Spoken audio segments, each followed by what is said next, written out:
السلام علیکم ورحمۃ اللہ وبرکاتہ۔ الحمد للہ رب العالمین، والصلاة والسلام علی سیدنا ونبینا محمد بن عبد اللہ وعلی آلہ واصحابہ اجمعین، اما بعد۔ عزیز طلباء و طالبات، دورہ علمیہ جس کا عنوان مصطلح الحدیث ہے، اس علم سے متعلق 3 محاضرات آپ حضرات کے سامنے پیش کی جائیں گی۔ پہلا محاضرہ انشاءاللہ مصطلح الحدیث کی تاریخ سے متعلق ہے، اور پھر اس کے بعد دوسرا اور تیسرا محاضرہ اقسام الحدیث و انواع الحدیث سے متعلق ہوگا۔ کوشش اس بات کی جائے گی کہ ان 3 محاضرات کے اندر مصطلح الحدیث سے متعلق جو اہم معلومات ہیں وہ آپ کے سامنے لائی جا سکے۔ آج کا جو موضوع ہے علم و مصطلح الحدیث، سب سے پہلے آپ کے لیے جاننا ضروری ہے کہ علوم حدیث یعنی حدیث سے متعلق جو علوم ہے ان کو علماء نے 2 حصوں میں تقسیم کیا ہے، یعنی علوم حدیث کی 2 قسمیں ہیں۔ پہلی قسم کا نام ہے علم حدیث باعتبار روایت کی، اور روایت الحدیث جس کو کہتے ہیں، یعنی اس کی اگر ہم مختصر تعریف کرنا چاہیں تو یہ کہہ سکتے ہیں کہ روایت حدیث کا مطلب ہوتا ہے ایسا علم جس کے اندر نبی کریم صلی اللہ علیہ وسلم کے اقوال و افعال اور تقریرات، آپ کی صفات خلقیہ اور خلقیہ وغیرہ کو بیان کیا جاتا ہے۔ یہ علم حدیث کے اندر علم روایت کے نام سے معروف ہے۔ دوسری قسم ہے علم درایت، علوم حدیث کی دوسری قسم کا نام ہے علم درایہ۔ علم درایت کا مطلب ہے کہ اس میں یہ اس بات کا اہتمام کیا جاتا ہے کہ حدیث کے لیے حدیث کی صحت اور ضابط کو جاننے کے لیے ایسے قواعد کو وضع کیا جائے جن قواعد کی روشنی میں ہم یہ سمجھ سکتے ہیں کہ یہ حدیث صحیح ہے یا ضعیف ہے۔ علم مصطلح الحدیث جو آج کا موضوع ہے، اس کا تعلق علم درایت سے ہے، اور ہم آج یہ جاننے کی کوشش کریں گے انشاءاللہ کہ علم مصطلح الحدیث کا وجود کب عمل میں آیا، اس کی تاریخ کیا ہے۔ عزیز طلباء و طالبات، جیسا کہ آپ کے علم میں یہ بات ہے کہ کوئی بھی علم 3 مرحلے سے گزرتا ہے۔ پہلا مرحلہ اس کی نشأت اور اس کی ابتدائی نشو و نما سے متعلق ہوتا ہے، جس کو ہم مرحلہ النشأہ والتکوین یعنی اس فن کا وجود میں آنا اور اس کا آگے بڑھنا، یہ کسی بھی علم کا پہلا مرحلہ ہوتا ہے۔ اس مرحلے میں ہم یہ جانتے ہیں کہ یہ علم کیسے وجود میں آیا اور اس کی بنیادیں کیا کیا ہیں۔ دوسرا مرحلہ کسی بھی علم کے لیے وہ مرحلہ تطویر کا ہوتا ہے۔ تطویر کا مرحلہ، تطویر کا مطلب یہ ہے کہ اس مرحلے میں وہ علم اور آگے بڑھتا ہے اور پھر وہ تدوین کی شکل اختیار کر لیتا ہے، تو ہم اس کو مرحلہ تدوین کہہ سکتے ہیں، مرحلہ تدوین بھی کہہ سکتے ہیں۔ تیسرا مرحلہ ہوتا ہے تکمیل کا مرحلہ، جس میں وہ فن یا وہ علم مکمل ایک فن کی حیثیت سے ہمارے سامنے ہوتا ہے۔ تو عام طور پہ دنیا میں جتنے بھی علوم ہیں وہ تمام ان تین مراحل سے گزرتے ہیں: مرحلہ نشأۃ و تکوین، مرحلہ تدوین تطویر، اور مرحلہ تکمیل۔ اسی طریقے سے علم مصطلح الحدیث بھی ان تین مراحل سے گزر کر کے آج مستقل ایک فن کی شکل میں ہمارے سامنے موجود ہے۔ اس مرحلے کی ابتدا، اس فن کی یا اس علم مصطلح الحدیث کی ابتدا کیسے ہوئی، کہاں سے اس علم کو علماء نے اخذ کیا اور اس کا ابتدائی مصدر کیا ہے، اس سلسلے میں قرآن مجید کے اندر بعض آیات اور نبی کریم صلی اللہ علیہ وسلم کی بعض احادیث سے یہ پتہ چلتا ہے کہ قرآن مجید میں اللہ تعالیٰ نے اور احادیث میں نبی کریم صلی اللہ علیہ وسلم نے اس علم کی طرف اجمالی طور پہ اشارہ کیا ہے۔ سورہ حجرات کی ایک آیت ہے جس میں اللہ تبارک و تعالیٰ نے فرمایا: یا ایھا الذین آمنوا ان جاءکم فاسق بنبأ فتبینوا ان تصیبوا قوما بجہالۃ فتصبحوا علی ما فعلتم نادمین۔ اس آیت کی تفسیر کرتے ہوئے حافظ ابن کثیر نے اپنی کتاب تفسیر ابن کثیر میں یا تفسیر القرآن العظیم میں لکھا ہے کہ اس آیت میں اللہ تعالیٰ نے فاسق کی خبر کے بارے میں تحقیق کرنے کا حکم دیا ہے، تاکہ کسی بھی غلط خبر کا انسان شکار نہ ہو جائے اور مفسدین کے راستے پہ آدمی نہ چل پڑے۔ اسی لیے بعض علماء نے اس آیت سے یہ استدلال کیا ہے کہ مجہول راوی کی روایت، حافظ ابن کثیر نے اپنی تفسیر میں لکھا ہے کہ مجہول شخص کی روایت یعنی مجہول الحال شخص کی روایت کے بارے میں اس بات کا احتمال ہو سکتا ہے کہ وہ شاید فاسق ہو اور قرآن کی اس آیت کے ضمن میں وہ آتا ہو، اس لیے مجہول الحال شخص کی خبر کو یا اس کی بات کو بغیر تحقیق کے نہیں لی جا سکتی۔ تو اس آیت کریمہ میں اللہ رب العالمین نے گویا کہ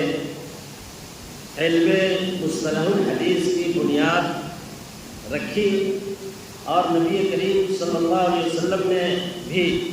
اپنی بعض احادیث میں اس کی طرف اشارہ کیا۔ سنن ابی داؤد کی ایک حدیث ہے، حضرت زید بن ثابت رضی اللہ تعالیٰ عنہ حدیث کے راوی ہیں، کہتے ہیں کہ سمعت رسول اللہ صلی اللہ علیہ وسلم یقول: نظر اللہ امرأ سمع منا حدیثا فحفظه حتى يبلغه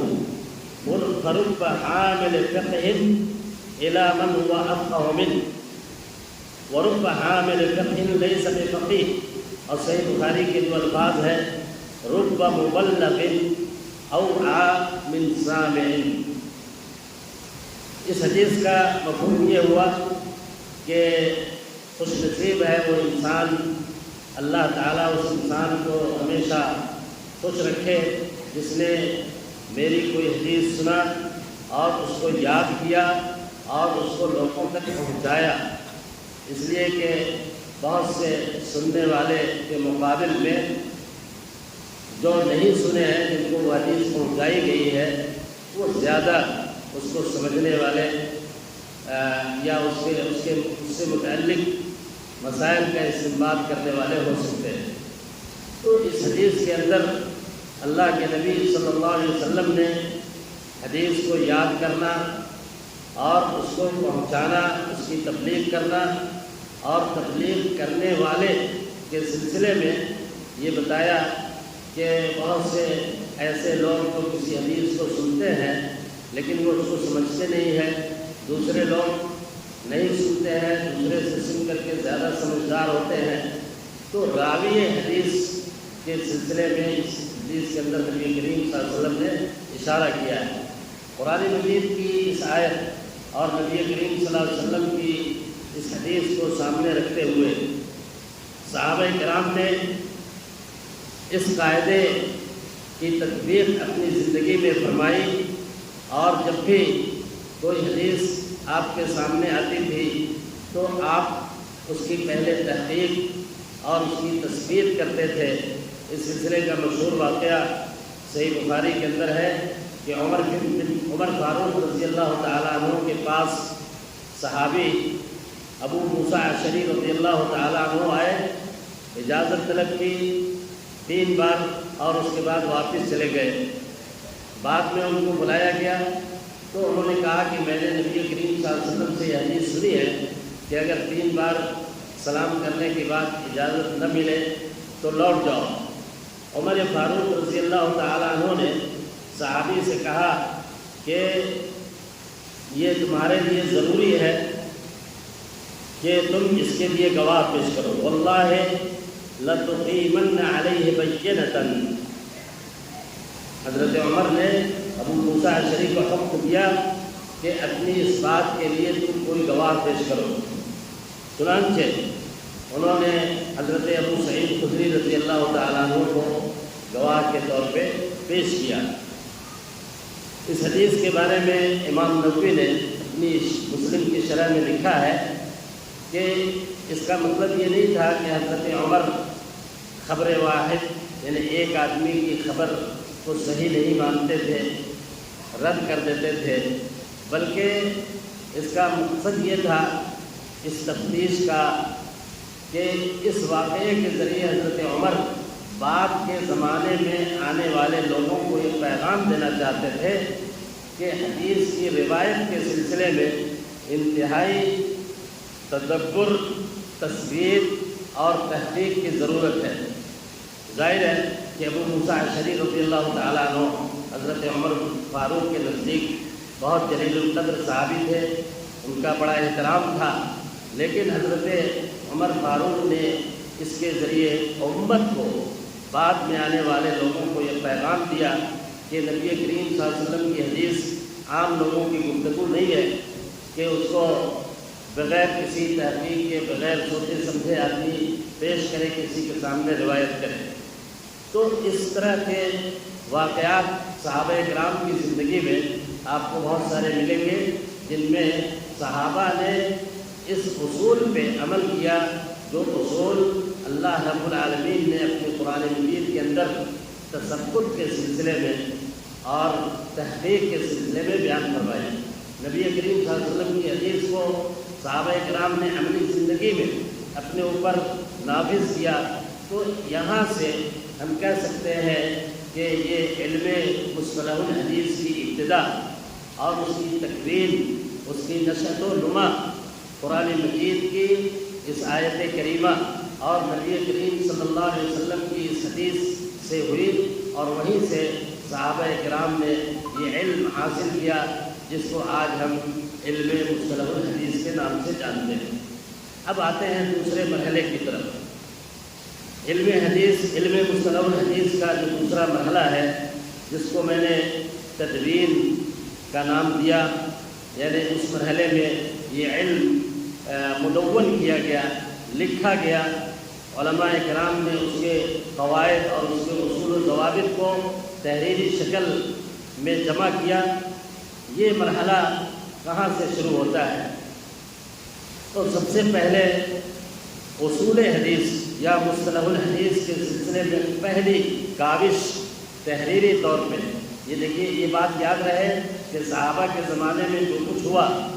تابعین کے زمانے میں جو کچھ ہوا، وہ سب یعنی عملی تطبیق تھی۔ تحریری شکل میں کوئی ضابطہ یا کوئی قاعدہ باضابطہ اس کے لیے لکھا نہیں گیا۔ پہلی بار اصول حدیث کے قاعدے کو امام شافعی رحمۃ اللہ علیہ، جن کی وفات سن 204 ہجری میں ہے، 204 ہجری، اس کا مطلب یہ ہوا کہ تیسری صدی ہجری کے ابتدا میں اصول حدیث یا علم مصطلح الحدیث کو باضابطہ کتابی شکل میں، یا یہ کہہ لیجیے کہ اس کے مسائل کو تحریری شکل میں لایا گیا۔ امام شافعی نے اپنی کتاب الرسالہ کے اندر اصول حدیث سے متعلق کچھ مسائل کا جستہ ذکر کیا ہے، یعنی ایسا نہیں ہے کہ امام شافعی نے اصول حدیث کے تمام مسائل کو ایک جگہ جمع کیا، بلکہ بعض ایسے مباحث کا ذکر اس کتاب میں کیا ہے جن مباحث کو بعد کے علماء نے اصول حدیث یا مصطلح الحدیث کی بنیاد بنایا ہے۔ مثال کے طور پہ امام شافعی کی کتاب ہے الرسالہ، اس کتاب میں امام شافعی نے صحیح حدیث کے شروط پہ گفتگو کی ہے، یعنی حدیث کے صحیح ہونے کے کیا کیا شرائط ہو سکتے ہیں۔ پہلی بار اس موضوع پہ امام شافعی نے اپنی کتاب الرسالہ میں گفتگو کی ہے۔ اسی طریقے سے خبر واحد کی حجیت کے سلسلے میں بھی امام شافعی نے اپنی اس کتاب الرسالہ کے اندر گفتگو کی۔ اسی طریقے سے بعض اور مسائل ہیں، مثال کے طور پہ روایت بالمعنی، کسی حدیث کو کیا انسان معنوی طور پہ اپنے الفاظ میں روایت کر سکتا ہے، جس کو ہم روایت بالمعنی کے نام سے جانتے ہیں۔ امام شافعی نے اپنی اسی کتاب الرسالہ میں اس موضوع کو بھی بیان کیا ہے۔ مدلس راوی کی حدیث کا مسئلہ جو بعد میں تحریک یہ بہت تفصیل کے ساتھ علماء نے اس پر گفتگو کی، لیکن امام شافعی نے ابتدائی طور پہ مدلس راوی کی حدیث کی قبولیت اور عدم قبولیت کا مسئلہ اپنی اس کتاب الرسالہ کے اندر بیان کیا۔ حدیث منقطع یا حدیث مرسل حجت ہے یا نہیں ہے، اس سلسلے میں بھی امام شافعی نے اپنی اس کتاب میں گفتگو کی ہے۔ اسی طریقے سے کہ یہ تابعین کی مرسل روایتیں،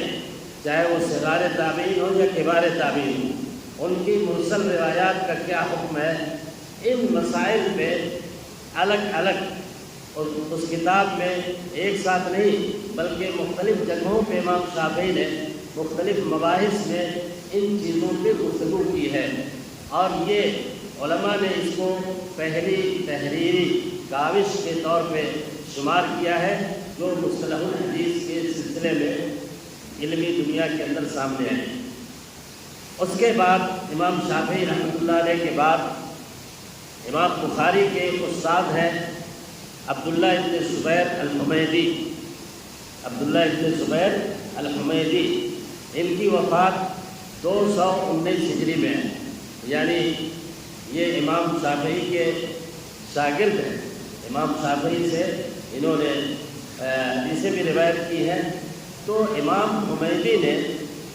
اپنی کتاب کے اندر، ان کی بعض کتابیں جو ہے نا حدیث کے موضوع پہ ہیں تحریری شکل میں، تو اس کتاب میں امام حمیدی نے اصول حدیث سے متعلق بعض مسائل میں گفتگو کی ہے۔ مثال کے طور پہ راوی کے اندر اگر غفلت کی صفت پائی جاتی ہے تو اس راوی کی حدیث کو قبول کیا جائے یا نہیں کیا جائے۔ اسی طریقے سے راوی اگر حدیث کے اندر اپنی طرف سے کوئی اضافہ کر دیتا ہے یا کوئی کمی واقع ہو جاتی ہے روایت میں، یعنی نقص و زیادتی، تو اس حدیث کے بارے میں کیا حکم ہوگا، اس سلسلے میں بھی امام حمیدی نے اپنی اس کتاب میں گفتگو کی ہے۔ اسی طریقے سے امام حمیدی نے سماع اور اخبار، یعنی راوی کب کسی حدیث کے بارے میں یہ کہے گا کہ حدثنا، اور کسی حدیث کے بارے میں راوی کب کہے گا کہ اخبرنی اور اخبرنا، تو ان دونوں الفاظ میں، تحمل روایت کے ان دونوں صیغوں میں پہلی بار امام حمیدی نے اپنی اس کتاب کے اندر تفریق بیان کی۔ تو یہ دوسری کوشش ہوئی اس مصطلح الحدیث کے سلسلے میں جو کتابی شکل میں ہمارے سامنے آئی۔ تو امام شافعی نے اس کی ابتدا کی، سن 204 ہجری میں آپ کی وفات ہے، اور ان کے شاگرد امام حمیدی نے اس علم کو اور آگے بڑھایا، جن کی وفات 219 ہجری میں۔ اس کے بعد امام مسلم بن حجاج نسابوری، جنہوں نے صحیح بخاری کے بعد سب سے صحیح کتاب جو صحیح مسلم کے نام سے معروف ہے اس کی تعلیف کی، ان کی وفات 261 ہجری میں ہے۔ گویا کہ تیسری صدی ہجری کے وسط میں امام مسلم نے اپنی کتاب کا جب مقدمہ لکھا، صحیح مسلم کا مقدمہ، تو اس مقدمے میں جا بجا انہوں نے مصطلح الحدیث کے مسائل کو بیان کیا ہے، اور کہیں کہیں بہت تفصیل کے ساتھ اس میں گفتگو بھی کی ہے۔ مثال کے طور پہ ثقہ راوی کی روایت یا ثقات، راوی کب ثقہ ہوتا ہے اور کب غیر ثقہ ہوتا ہے، اور اس کی روایت کے سلسلے میں کیا حکم ہے۔ اسی طریقے سے امام مسلم نے اپنے مقدمے میں نبی کریم صلی اللہ علیہ وسلم کی طرف جھوٹی بات منسوب کرنے کے سلسلے میں اقوال اور نصوص نقل کیے ہیں، اور اس کی مذمت اور اس کے گناہوں کو بیان کیا ہے، کس اعلیٰ رسول صلی اللہ علیہ وسلم، جو کہ اصول حدیث کا ایک اہم مبحث ہے۔ اسی طریقے سے امام مسلم نے ضعفاء، کذابین اور روات حدیث کے اور دوسری جو ان کے عیب ہیں، ان تمام عیوب کے اوپر جا بجا انہوں نے اپنے اس مقدمے میں گفتگو کی ہے۔ خاص بات یہ ہے کہ امام مسلم نے اپنی اس کتاب میں حدیث معنعن کے سلسلے میں بھی گفتگو کی ہے مقدمے میں، اور بتایا ہے کہ حدیث معنعن کا کیا حکم ہے، اور کون راوی ہے جو اگر عن کے ذریعے حدیث کو روایت کرتا ہے تو اس کی روایت قبول کی جائے گی، اور کس راوی کے معنعن کو قبول نہیں کیا جائے گا۔ تو یہ تیسرے شخص ہیں جنہوں نے اصول حدیث کے سلسلے میں گفتگو کی۔ یہ واضح رہے کہ اب تک جن لوگوں کا نام آپ کے سامنے آیا، امام شافعی، امام حمیدی، امام مسلم، ان میں سے کسی نے بھی اپنی ان کتابوں کے اندر باضابطہ اصول حدیث یا مصطلح الحدیث کے نام سے کوئی چیز جو ہے نا جمع نہیں کی، بلکہ یہ متفرق مسائل تھے جو انہوں نے اپنی کتاب کے اندر جا بجا لکھے ہیں۔ امام مسلم کے بعد امام ابو داؤد کا نام آتا ہے۔ امام ابو داؤد سجستانی رحمۃ اللہ علیہ، صاحب سنن، جن کی وفات 275 ہجری میں ہے، انہوں نے ایک رسالہ لکھا جس کو ہم رسالۃ ابی داؤد الی اہل مکہ کے نام سے جانتے ہیں۔ اس رسالے میں امام ابو داؤد نے مصطلح الحدیث کے بہت سارے مسائل کا ذکر کیا، اور خاص طور پہ مرسل حدیث کی روایت کے سلسلے میں منکر حدیث کا حکم کیا ہے، مراسیل کا حکم کیا ہے، مرسل روایتوں کا حکم کیا ہے، حدیث کا اختصار جائز ہے یا نہیں جائز ہے، یعنی حدیث کو لمبی حدیث ہے تو کیا ہم اس کو مختصر کر کے بیان کر سکتے ہیں۔ اس طرح کے مسائل کا ذکر امام ابو داؤد نے اپنے اس رسالے میں، جس کو رسالۃ ابی داؤد الی اہل مکہ کے نام سے جانا جاتا ہے، کیا ہے۔ اس کے بعد امام ترمذی رحمۃ اللہ علیہ کا نام ہے، محمد بن عیسیٰ الترمذی، جن کی وفات 290 ہجری میں ہوئی۔ اب ہم لوگ 4 صدی ہجری کی طرف پڑھ رہے ہیں۔ 3 صدی ہجری میں یہ وہ تمام لوگ تھے جنہوں نے متفرق طور پہ اصول حدیث یا مصطلح الحدیث کے مسائل کو کتابوں میں لکھا۔ امام ترمذی جب آئے تو انہوں نے اصول حدیث یا مصطلح الحدیث کے نام سے یا اس مستقل علم میں کوئی کتاب تو نہیں لکھی، لیکن علوم حدیث کے بعد اقسام جس کا ذکر آئے گا انشاءاللہ کل کے محاضرے میں، ان اقسام میں سے بعض قسموں میں مستقل کتاب لکھی۔ جیسے علوم حدیث کی ایک قسم ہے علل الحدیث، علت الحدیث، علت یعنی ایسی بیماری حدیث کے اندر جو خفیہ ہوتی ہے، جس کو عام علماء یا عام محدثین بھی نہیں سمجھ سکتے ہیں، بہت خاص جن کو مہارت ہوتی ہے علم حدیث میں وہی اس علت کو جانتے ہیں۔ تو علل کے نام سے امام ترمذی نے 2 کتابیں لکھی، ایک العلل الصغیر اور دوسرے العلل الکبیر کے نام سے۔ اس کتاب میں امام ترمذی رحمۃ اللہ علیہ نے اسانید، رجال اور دوسرے مسائل پہ گفتگو کی۔ راوی کے حفظ سے متعلق بھی امام ترمذی نے گفتگو کی کہ حفظ کا یعنی راوی کا حفظ جو ہے کس درجے کا ہوتا ہے، اور حفظ کے مراتب الگ الگ ہوتے ہیں روات کے۔ اسی طریقے سے روایت بالمعنی ہے، مناولہ ہے، اخبرنا، حدثنا، اور اس سے بڑھ کر کے اجازہ اور مراسیل روایت اور غریب الاسناد، اس طرح کے جو اصول حدیث کے کی اصطلاحات ہیں ان کا اضافہ کیا امام ترمذی نے اپنی ان کتابوں کے اندر۔ العلل الصغیر اور العلل الکبیر، یہ کتاب علل ترمذی کے نام سے مطبوع ہے، چھپی ہوئی ہے، اور آپ کی لائبریری میں بھی یہ کتاب موجود ہے۔ اچھا، یہ واضح ہے کہ امام ترمذی نے اپنی کتاب علل کے اندر جن مسائل کو ذکر کیا ہے جن کا تعلق علم حدیث یا اصول حدیث سے ہے، ان میں سے بیشتر مسائل انہوں نے اپنے استاد امام بخاری سے بیان کیا ہے، اور صراحت کی ہے کہ سألت ابا عبداللہ اور سألت البخاری وقال کذا اور اجاب کذا۔ تو بیشتر اقوال جو ہیں، خاص طور پہ علل سے متعلق جو اقوال ہے اس کتاب کے اندر، اس کو امام ترمذی نے اپنے استاد امام بخاری رحمۃ اللہ علیہ سے سنا ہے اور نقل کیا ہے۔ امام ترمذی کے بعد ایک اور محدث ہیں جنہوں نے بعد میں مزید جو ہے اس علم حدیث کو، اصول حدیث کو، مصطلح الحدیث کے علم کو ایک مستقل جو ہے نا کتاب کے شکل میں لکھنے کی کوشش کی۔ ان کا نام ہے ابو جعفر الطحاوی۔ آپ لوگ اس سے واقف ہیں، ان کی کتاب جو ہے نا عقیدے کے اندر آپ پڑھتے ہیں۔ امام ابو جعفر الطحاوی جن کی وفات 321 ہجری میں ہے، انہوں نے ایک چھوٹا سا رسالہ لکھا ہے، الفرق بین الحدیث والخبر۔ الفرق بین الحدیث والخبر، حدیث کس کو کہتے ہیں، خبر کس کو کہتے ہیں۔ اسی طریقے سے اس رسالے میں امام طحاوی نے حدیث معنعن اور حدیث معنن، یعنی جو حدیث عن کے ذریعے عن فلان، اور جو حدیث ان فلان قال، تو معنن اس حدیث کو کہتے ہیں۔ اس تفریق کو بھی امام طحاوی نے اپنے اس رسالے میں، لیکن یہ رسالہ بہت ہی مختصر ہے۔ اس کے بعد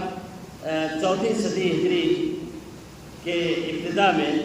ابتدائی زمانے میں ایک اور بڑا نام ہے جنہوں نے اصول حدیث یا مصطلح الحدیث میں کام کیا، اور وہ نام ہے ابن حبان البستی التمیمی رحمۃ اللہ علیہ۔ امام ابن حبان کے نام سے مشہور ہے۔ ان کی وفات 354 ہجری میں ہوئی ہے۔ انہوں نے بھی ایک کتاب لکھی ہے اس موضوع پہ جس کا نام ہے الثقات لابن حبان، اور اس کتاب کے اندر انہوں نے اصول حدیث کے بہت سارے مسائل کو، خاص طور پہ اس کتاب کے مقدمے میں احوال الروات، راویوں کے حوال اور علم الرجال سے متعلق بہت ساری مفید باتیں انہوں نے ذکر کی ہے، اور اس کتاب کے اندر ثقات اور ضعیف روات کی ایک بڑی اچھی خاصی معلومات انہوں نے اپنی اس کتاب کے اندر جمع کر دیا ہے۔ یہ امام ابن حبان نے ثقات کے علاوہ ایک اور کتاب لکھی جس کا نام رکھا ہے المجروحین لابن حبان۔ اس کتاب میں انہوں نے جرح و تعدیل، جو کہ علم حدیث کی یا علوم حدیث کی ایک قسم ہے جرح و تعدیل، اس میں مجروحین کے اندر امام ابن حبان نے تقریباً جرح و تعدیل کے 20 اقسام کو بیان کیا ہے اور تفصیل کے ساتھ اس پہ گفتگو کی ہے۔ عزیز طلبہ و طالبات، یہ 4 صدی ہجری کے یعنی وسط تک، درمیانی مدت تک گویا کہ یہ علم مصطلح الحدیث کا جو علم ہے وہ تدوین اور آپ کہہ سکتے ہیں کہ تکوین کے مرحلے سے گزرتے ہوئے متفرد کتابوں میں مسائل کا ذکر ہوتا رہا، لیکن اب تک کوئی باضابطہ اور مستقل کتاب اس فن پہ نہیں لکھی گئی۔ اب آتا ہے زمانہ 4 صدی ہجری کے اخیر کا۔ 4 صدی ہجری کے اخیر میں، یا اس کو آپ جو ہے قرن رابع، مستقل قرن رابع بھی کہہ سکتے ہیں، اس لیے کہ 360 کا زمانہ ہے۔ 360 کا زمانہ، اس زمانے میں امام رام ہرمزی، جن کا پورا نام ہے قاضی ابو محمد حسن بن عبد الرحمن ابن خلاد رام ہرمزی، تو ان کو جو ہے مختصر طور پہ ابو محمد رام ہرمزی کے نام سے جانا جاتا ہے۔ یہ پہلے شخص ہیں، ان کی وفات 360 ہجری میں ہوئی۔ اس کا مطلب یہ ہوا کہ 4 صدی ہجری کے اخیر میں، آخری عشرے میں یا آخری عشرے سے پہلے، یہ علم مصطلح الحدیث ایک مستقل کتاب اور مستقل تصنیف کی شکل میں پہلی بار لکھی گئی، اور اس کتاب کا نام امام ہرمزی نے رکھا المحدث الفاصل بین الراوی والوحی۔ یہ وہ پہلی کتاب تھی جو مصطلح الحدیث کے اندر لکھی گئی۔ اس کتاب میں صاحب کتاب نے بہت سارے اصول حدیث کے، مصطلح الحدیث کے مسائل کو جمع کیا، جیسے مثال کے طور پہ سند عالی کا، سند عالی کے بارے میں، سند عالی کس کو کہتے ہیں، سند نازل کس کو کہتے ہیں، روایت بالمعنی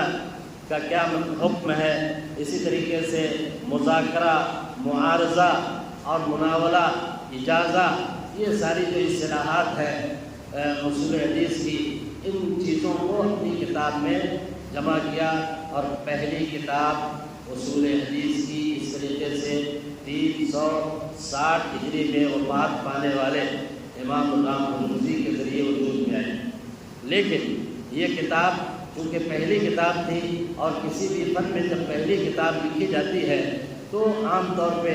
اس کے اندر بعض کمیاں رہ جاتی ہیں، اسی لیے یہ کتاب جو ہے باضابطہ ابواب کے اندر مرتب اور مہذب شکل میں نہیں لکھی جا سکی، اور اسی لیے اس کے بعد جو علماء آئے انہوں نے اس کمی کو پورا کیا۔ چنانچہ اس کے بعد امام حاکم نیسابوری کا ذکر آتا ہے، جن کی وفات 405 ہجری میں ہوئی۔ اب یہ 5ویں صدی ہجری کا زمانہ شروع ہوتا ہے۔ 5ویں صدی ہجری کے ابتدا میں امام حاکم نیسابوری نے اصول حدیث کی ایک کتاب لکھی، جس کا نام ہے معرفت علوم الحدیث، معرفت علوم الحدیث۔ اور امام حاکم نے اس کتاب کے اندر اصول حدیث یا مصطلح الحدیث کے بیشتر مسائل کو، یا اس حدیث کی جتنی قسمیں ہو سکتی ہیں ان سب کو جو ہے نا جمع کرنے کی انہوں نے کوشش کی، اور پہلی بار امام حاکم نے ہی یہ تقسیم جو ہے حدیثوں کے اندر جو ہم پڑھتے ہیں، حدیث کی 3 قسمیں ہیں، صحیح، ضعیف، حسن اور مرسل، منقطع، ہے نا، یہ ساری جو تقسیمات ہیں، یہ امام رام ہرمزی کی کتاب کو سامنے رکھتے ہوئے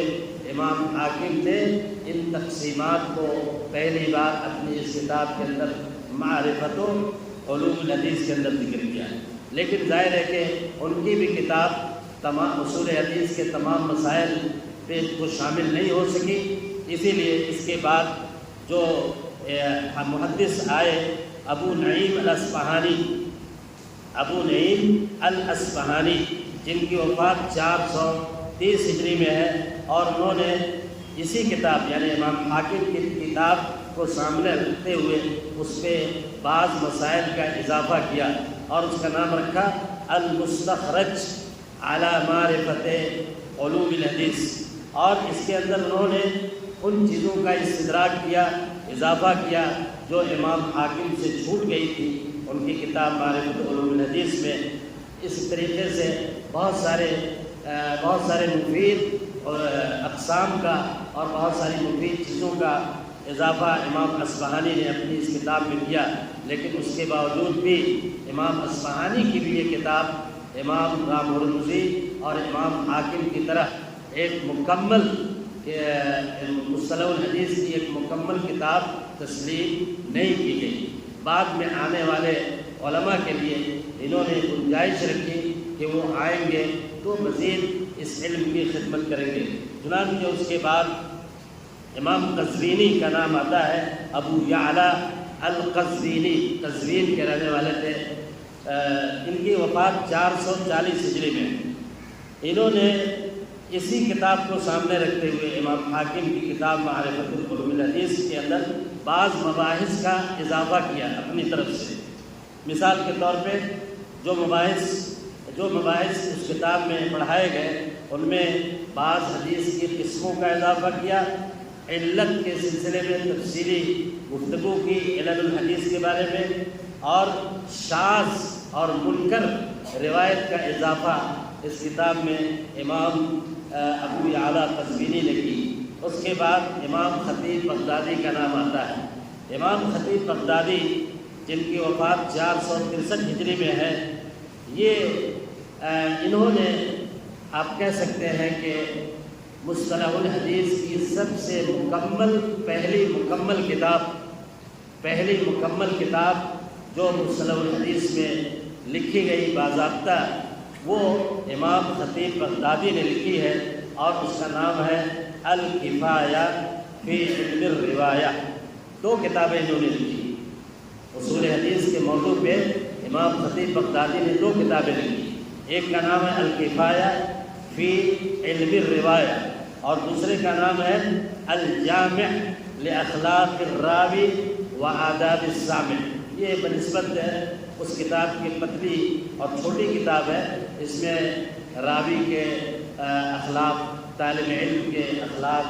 اور محدث کے بعض اوصاف کے سلسلے میں امام خطیب بغدادی نے گفتگو کی۔ اس کتاب کے اندر امام خطیب بغدادی نے کوشش کی اس بات کی کہ مصطلح الحدیث کے جتنے مباحث ہو سکتے ہیں ان تمام کو بہت تفصیل کے ساتھ اور ان کی حدیث کی تمام قسموں کو تقریباً جمع کر دیا ہے۔ اسی لیے اس کے بعد جو علماء آئے ہیں وہ تقریباً انہی کی کتاب کو سامنے رکھتے ہوئے یا تو اس کی شرح لکھی یا اس کی تحقیق کی یا بعض جو اس میں الفاظ سے مشکل اس کی وضاحت کی ہے۔ کوئی خاص اضافہ اس کتاب کے اوپر امام خطیب بغدادی کے بعد نہیں کیا جا سکا ہے، اور امام خطیب بغدادی کی یہ کتاب اصول حدیث کے موضوع پہ سب سے اہم مرجع کی حیثیت سے اور بنیادی کتاب کی حیثیت سے پڑھی جاتی ہے، پڑھائی جاتی ہے۔ بہت سارے لوگوں نے اس کی شرحیں لکھی، اور صرف یہی نہیں کہ علم حدیث کے اندر بلکہ امام خطیب بغدادی کی ایک خصوصیت یہ ہے کہ انہوں نے تقریباً ہر فن میں کتابیں لکھی، اور ان کی کتابیں انتہائی مفصل اور مفید اور مرجع کی حیثیت رکھتی ہیں۔ چنانچہ ایک محدث ہیں ابن نقطہ، حافظ ابو بکر ابن نقطہ، ان کا ایک قول ہے کہ وہ لکھتے ہیں کہ کل من انصف علم ان المحدثین بعد الخطیب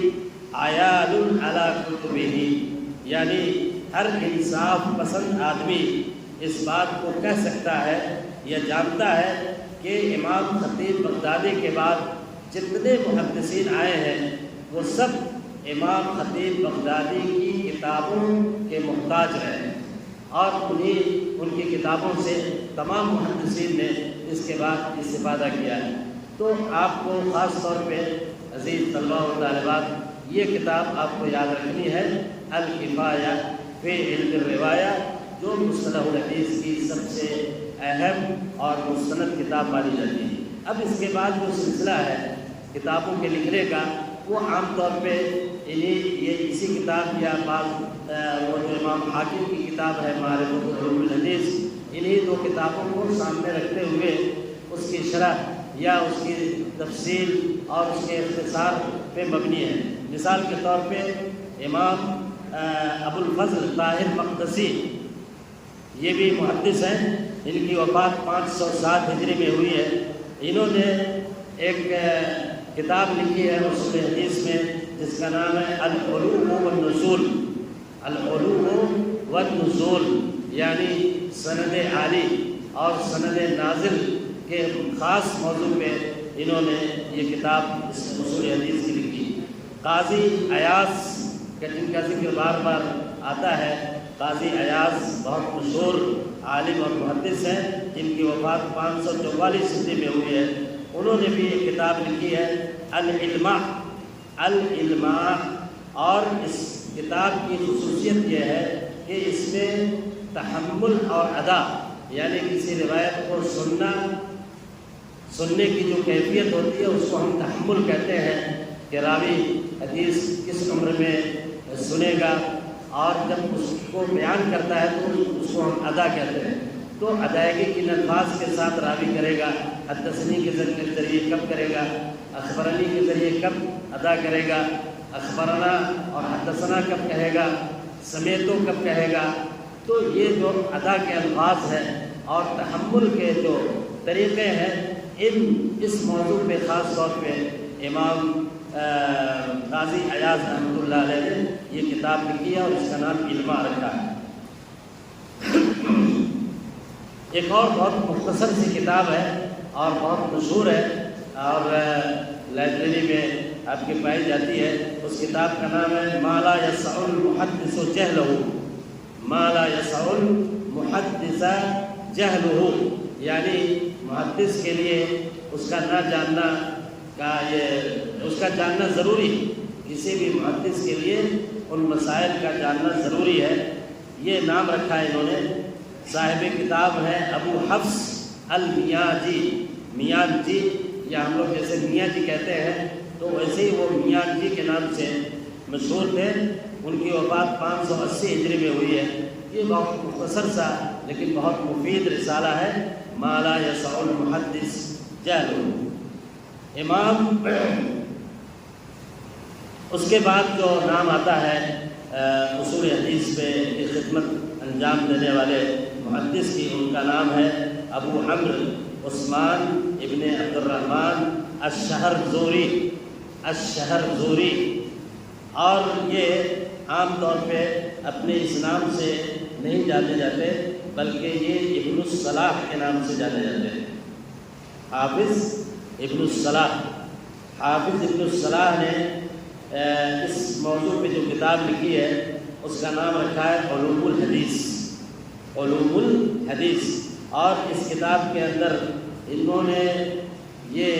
کام کیا ہے خاص طور پہ اصول حدیث سے متعلق کہ اب تک جتنے مسائل یا جتنے اقسام حدیثوں کے علماء نے لکھے تھے ان سب کو بہت ہی خوبصورت انداز میں مرتب کیا،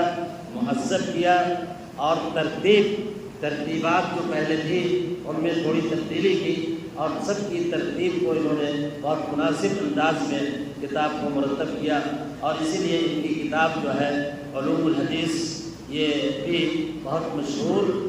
کتاب مانی جاتی ہے، اور کئی علماء نے اس کتاب کی شرح یا تو لکھی ہے یا اس کا اختصار کیا ہے۔ آپ کے یہاں جو کتاب داخل ہے الباعث الحسیس ہے نا، وہ بھی اسی علوم الحدیث کا اختصار ہے۔ تو یہ حافظ ابن الصلاح رحمۃ اللہ علیہ کی کتاب ہے علوم الحدیث۔ اس کے بعد امام نووی جن کی وفات سن 676 ہجری میں ہے، انہوں نے تقریب کے نام سے ایک کتاب لکھی اصول حدیث میں۔ پورا نام ہے کتاب کا التقریب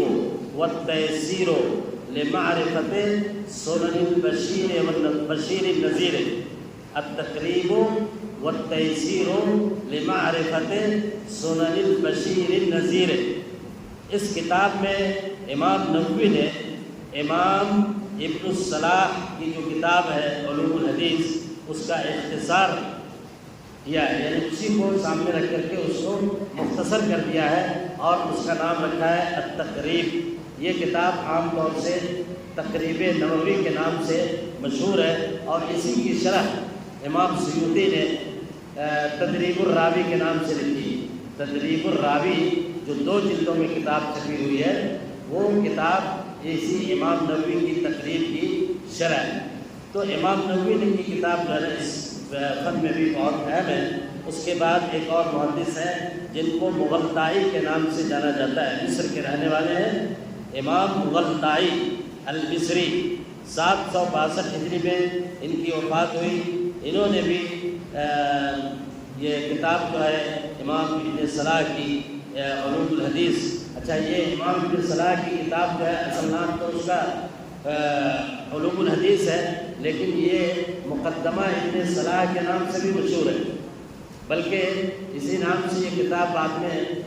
چھپنے لگی ہے، اور آج لائبریری میں، آپ کی لائبریری میں، سینٹرل لائبریری میں یہ کتاب جو ہے اسی نام سے آپ کو ملے گی، مقدمہ ابن الصلاح، جو اس کا اصل نام ہے علوم الحدیث۔ تو امام مغلطائی نے بھی امام ابن الصلاح کی اس کتاب پہ بعض استدراکات کیے، بعض اضافے کیے، اور اپنی کتاب کا نام رکھا اصلاح کتاب ابن الصلاح۔ اصلاح کتاب ابن الصلاح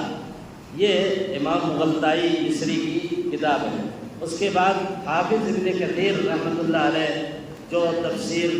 کے بہت مشہور امام ہیں، مؤلف ہیں، تفسیر ابن کثیر کے نام سے ان کی تفسیر جانی جاتی ہے، انہوں نے امام ابن الصلاح کے اس کتاب یعنی مقدمہ ابن صلاح یا علوم الحدیث کہہ لیجیے، اس کا اختصار انہوں نے بھی کیا امام ابن کثیر نے، اور اس کا نام رکھا اختصار علوم الحدیث۔ مقدمہ ابن صلاح میں ابن الصلاح نے جن مسائل کو تفصیل سے بیان کیا تھا، انتہائی مفید اور انتہائی جامع طریقے سے امام ابن کثیر نے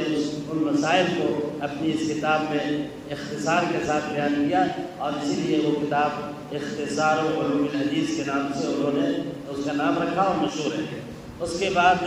ایک اور محدث آئے امام زرکشی، حافظ زرکشی، متوفا 794 ہجری۔ انہوں نے بھی ابن صلاح کی کتاب مقدمہ ابن صلاح پہ بعض چیزوں کا اضافہ کیا، اور وہ کتاب النکت کے نام سے جانی جاتی ہے۔ النکت اعلیٰ مقدمت ابن صلاح، نکت، اور اسی نکت کی شرح جو ہے نا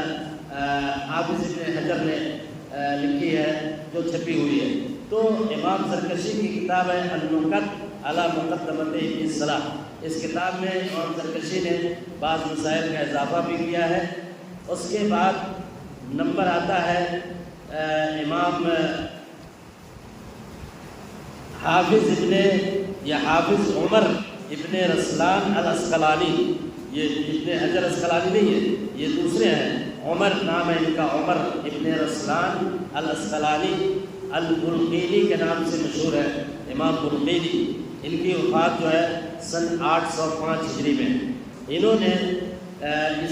یہ امام ابن صلاح کی کتاب علوم الحدیث کو سامنے رکھتے ہوئے ایک کتاب لکھی جس کا نام رکھا ہے محاسن الاصطلاح۔ محاسن الاصطلاح، عزیز طلبہ و طالبات، یہ علم اصول حدیث یا مصطلح الحدیث جس کا ذکر ہم کر رہے ہیں، یہ 4 صدی ہجری سے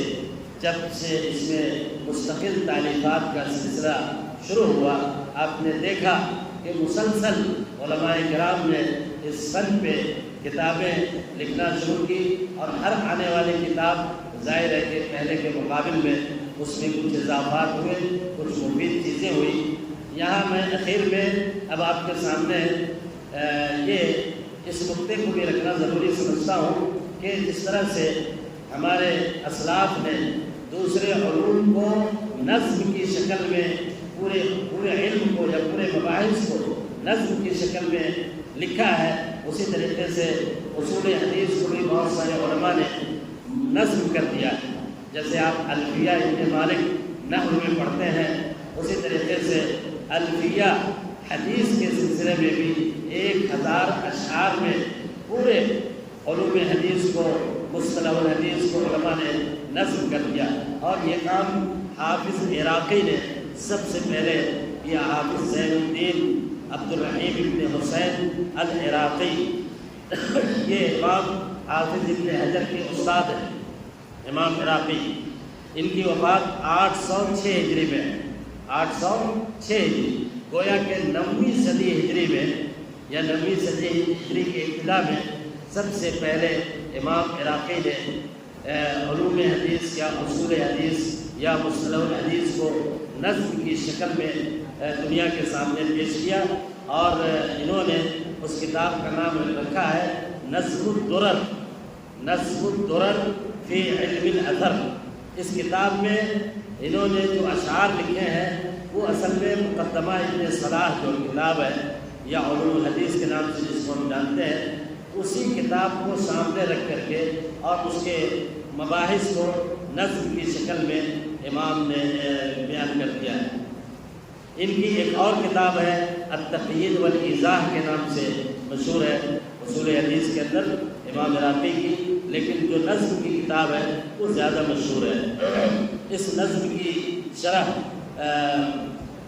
امام سخاوی نے، اس کے بعد جو ہے نا امام سخاوی کا زمانہ آتا ہے، ان کا نام ہے حافظ محمد بن عبد الرحمن السخاوی۔ ان کی وفات 903 ہجری میں، 903 ہجری میں۔ انہوں نے اس الفیہ کی شرح لکھی، نام رکھا فتح المغیث فی شرح الفیۃ الحدیث۔ حافظ عراقی نے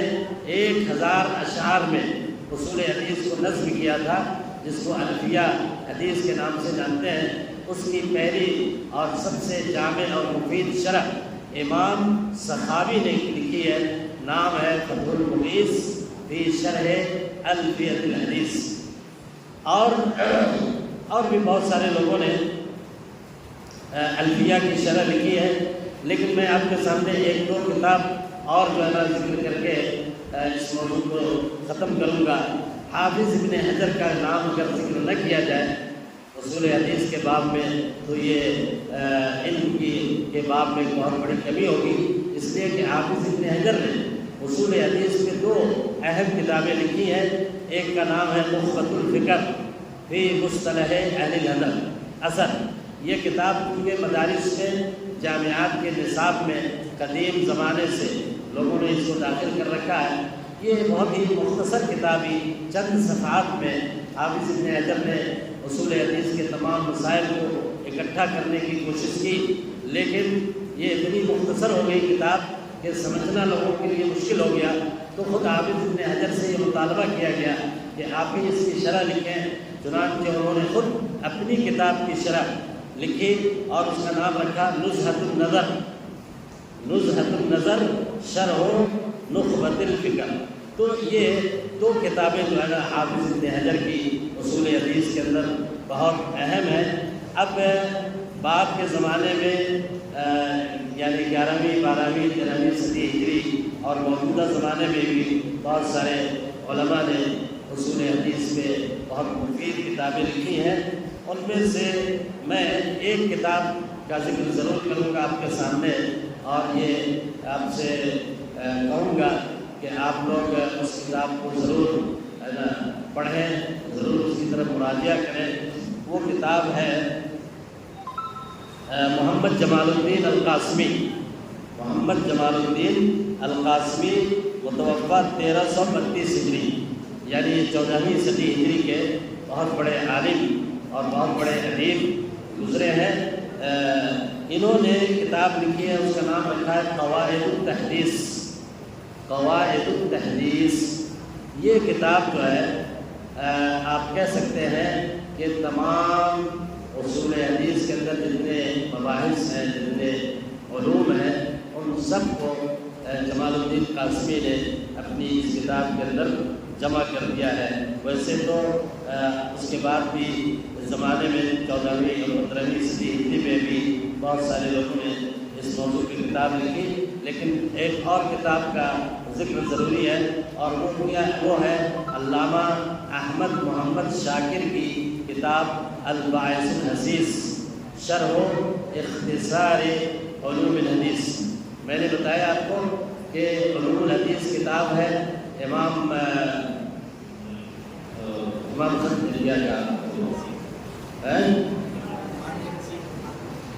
امام حاکم کی کتاب علوم الحدیث ہے، اور اس کا اختصار کیا ابن کثیر نے، اختصار علوم الحدیث، اور اس کی شرح لکھی امام احمد محمد شاکر نے، اور اس کا نام رکھا ہے الباعث الحثیث شرح و اختصار علوم الحدیث۔ اس 15ویں صدی ہجری کے ایک اور بڑے عالم ہیں علامہ محمد ناصر الدین البانی رحمۃ اللہ علیہ۔ اگرچہ شیخ نے کوئی مستقل اصول حدیث کے نام پہ کوئی مستقل الگ سے کتاب تو نہیں لکھی ہے، لیکن شیخ کی جو مشہور کتاب ہے سلسلۃ الاحادیث الضعیفہ صحیحہ و ضعیفہ، آپ اس کتاب کو جب مطالعہ کریں گے، آپ مطالعہ کرتے ہیں تو آپ یہ پائیں گے کہ اس کتاب کے اندر علامہ البانی رحمۃ اللہ علیہ نے بہت ہی قیمتی اور بہت ہی مفید معلومات علوم حدیث سے متعلق جگہ جگہ حدیث کی شرح کرتے ہوئے انہوں نے ذکر کی ہے۔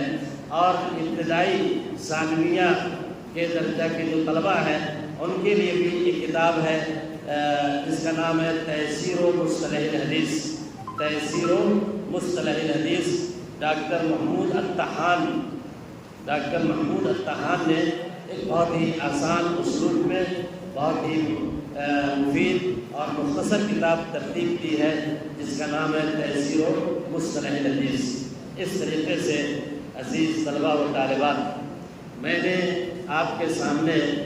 جو باتیں رکھی ان کی تلخیص اگر ہم بتانا چاہیں تو مختصر طور پہ ہم یہ کہہ سکتے ہیں کہ اصول حدیث یا مصطلح الحدیث کا علم بھی دوسرے تمام علوم کی طرح 3 مراحل سے گزرا ہے۔ پہلا مرحلہ نشأت اور ابتدا کا ہے، نشو و نما، اور ابتدائی مرحلہ کسی بھی علم کا جو ہوتا ہے جس میں وہ علم جو ہے اس کا وجود عمل میں آتا ہے، اور اس کے بنیادی مصادر اور مآخذ جہاں سے وہ علم حاصل کیا جاتا ہے، وہ پہلا مرحلہ ہے نشأت کا۔ دوسرا مرحلہ ہے تدوین کا، جب اس علم کی تدوین شروع ہوتی ہے، کتابی شکل میں ان کے مسائل کو آہستہ آہستہ بیان کیا جاتا ہے۔ اور تیسرا مرحلہ جو تکمیل کا مرحلہ ہے، جس مرحلے میں وہ علم باضابطہ ایک فن کی شکل میں اور مکمل علم کی شکل میں ہمارے سامنے کتاب کی صورت میں سامنے آتا ہے۔ تو علوم حدیث یا مصطلح الحدیث کا فن بھی ان تمام مراحل سے گزر کر کے آج الحمدللہ ہمارے سامنے ایک مستقل فن کی شکل میں اور متعدد کتابوں کے ساتھ یہ علم جو ہے ہمارے سامنے موجود ہے۔ یہ آج کے محاضرے کا مختصر طور پر ذکر تھا حضرات کے سامنے، اور انشاءاللہ آنے والے محاضرے میں بھی ہم کوشش کریں گے۔ آج تو تھوڑا سا وقت زیادہ لگ گیا ابتدائی مرحلے میں، ہم درخواست کریں گے منتظمین سے پروگرام کے کہ پروگرام کے شروع ہونے سے پہلے ہر چیز کو چیک کر لیا جائے، اور تاکہ وقت ضائع نہ ہو، اور انشاءاللہ کل وقت پہ 4:30 سے 5:30 کے بیچ کی کوشش کریں گے کہ محاضرہ جو ہے مکمل ہو جائے، اور انشاءاللہ کل بھی